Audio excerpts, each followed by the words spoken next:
¿Qué 5 conceptos sociológicos tienen en común las películas El Hoyo, Parásitos y El Joker? Lo vemos enseguida, en la comarca cinéfila.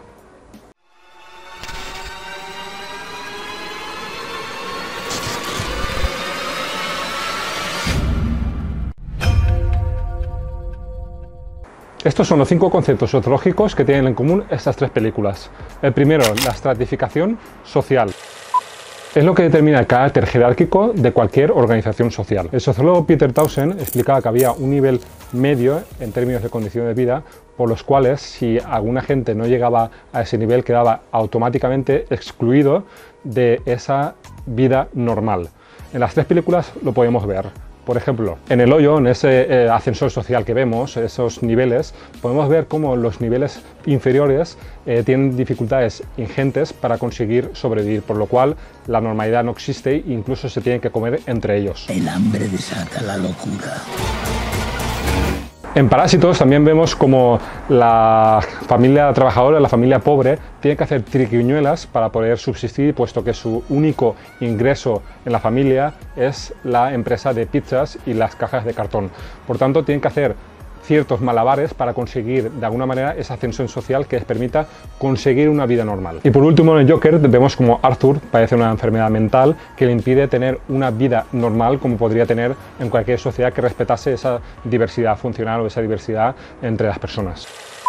2. Meritocracia. Es la justificación que legitima el sistema de estratificación social anteriormente visto. El sociólogo Richard Sennett explicaba que si fallas no hay éxito, que los fracasos personales son los que explican los fracasos a la hora de conquistar el éxito, de conquistar el mérito. Esta justificación esconde las desigualdades de clase bajo el argumento de que los fracasos personales de la clase trabajadora les obliga a permanecer en ese estrato social donde están. Por ejemplo, en la película del Hoyo vemos como esas personas que han sufrido los estratos sociales inferiores y han sufrido ese hambre que les ha obligado a incluso practicar el canibalismo, cuando están arriba justifican ese mérito de haber sobrevivido en los estratos inferiores y por tanto justifican esa gula de los primeros niveles. Por otra parte, en la película Parásitos vemos como los hijos de la familia pobre deben fingir que tienen unos títulos académicos de unas universidades prestigiosas, o incluso el padre de la familia debe fingir una alta experiencia en su cargo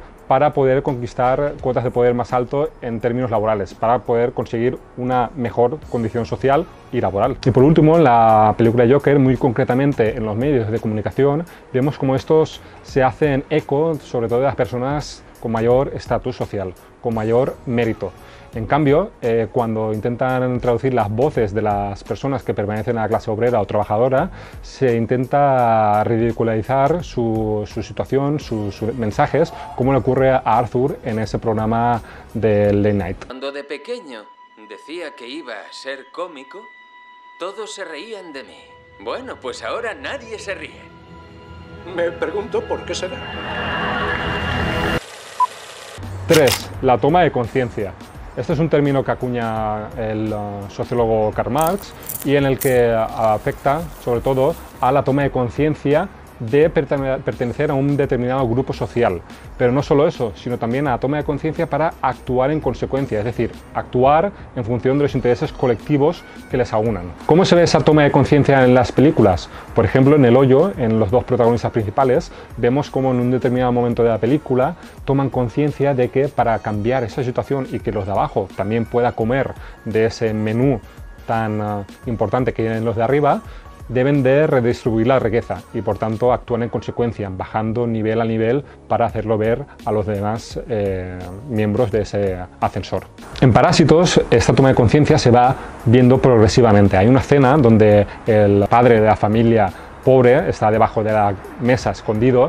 Allí hacen hincapié en el olor determinado que hace el conductor, que en este caso es el hombre que está debajo de la mesa.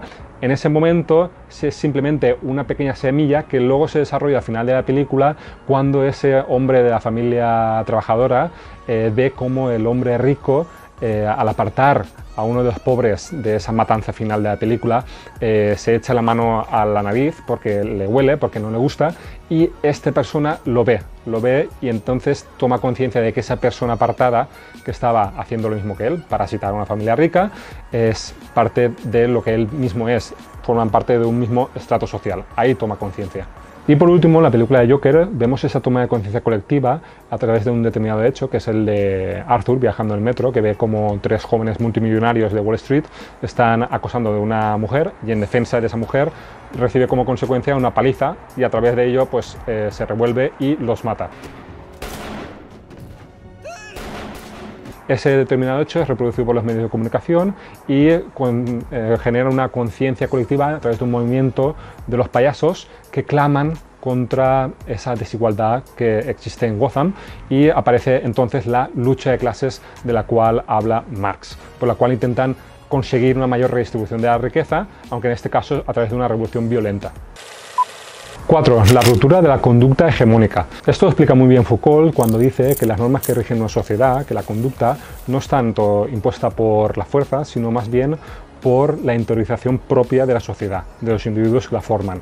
No es tanto la autoridad, sino el sistema complejo de relaciones de poder que determina el comportamiento de cada estrato social en una sociedad en concreto. Por ejemplo, la clase obrera se tiene que comportar de una determinada manera. Esto en las 3 películas se rompe y por tanto esa conducta que determina la posición que ocupa cada persona en una determinada sociedad también se rompe. ¿Dónde se expresa esto en El Hoyo? Por ejemplo, en que esas 2 personas de las que hablábamos anteriormente se niegan a mantenerse en ese estrato donde les ha tocado aleatoriamente y por tanto deciden bajar a los estratos inferiores. En la película Parásitos esto ocurre cuando la familia trabajadora decide que no quiere seguir aceptando esas normas y por tanto ve la oportunidad de parasitar a esa familia rica. Y en la película Joker lo vemos cuando Arthur, invitado a ese late night de ese famoso presentador de televisión al que el propio Arthur adoraba, igual como el resto de la sociedad, pues muy lejos de rendirle pleitesía, lo asesina en directo y de alguna manera eso es la llama